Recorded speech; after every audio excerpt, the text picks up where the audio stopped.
તો આજનો આપણું સેશન છે અધ્યાય 4, જેમાં શ્રી કૃષ્ણ ભગવાને અર્જુનને જે પ્રિશિયસ નોલેજ શેર કર્યું છે એના માટે આપણે ડિસ્કસ કરીશું કે એ શું છે અને શેના માટે આ ઇમ્પોર્ટન્ટ છે અને શા માટે આ જાણવું જોઈએ આપણે.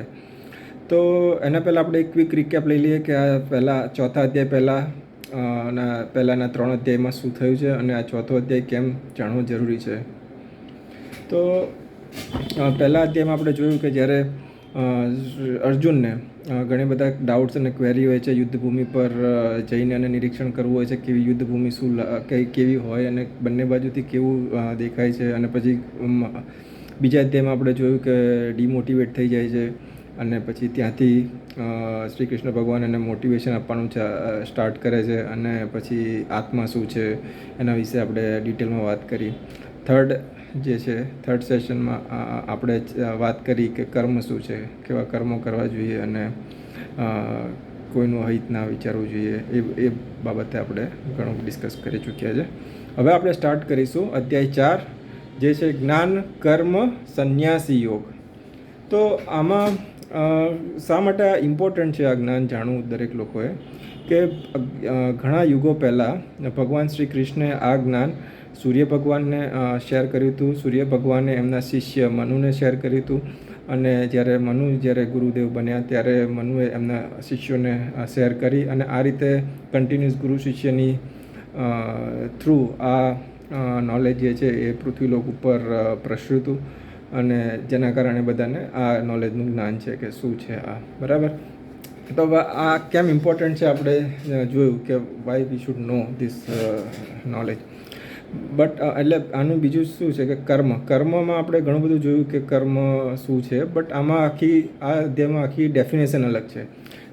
કર્મ એટલે કે તમે કર્મ બંધનમાંથી મુક્ત થાઓ. હવે એનો માર્ગ શું છે તો એના વિશે આ અધ્યાયમાં ડિટેલમાં ડિસ્કશન કરેલું છે. ભગવાન શ્રી કૃષ્ણ અર્જુનને જ્ઞાન આપેલું છે. અને જે છે સંન્યાસી એટલે એવું નથી કે બસ ઘર બહાર છોડીને તમે બસ સાધુ બની જાઓ, કપડાં ભગવા પહેરી લો. ના, આમાં સંન્યાસીનો મતલબ એ છે કે તમારી જે ઇન્દ્રિય છે, તમારું જે છે કે આંખ, કાન, નાક, મોં એટલે સ્વાદ, જીભ, ટચ, ફીલ કે મન, તો આ બધી ઇન્દ્રિયો પર તમે કંટ્રોલ કરો.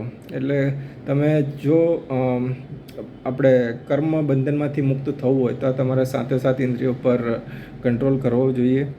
અને જો તમારે યોગ, તો કયો યોગ, તો કે જે ભક્તિ યોગ તમે અપનાવો, કે ભક્તિ કરો, ભગવાનની ભક્તિ કરો અને સારા કર્મ કરો.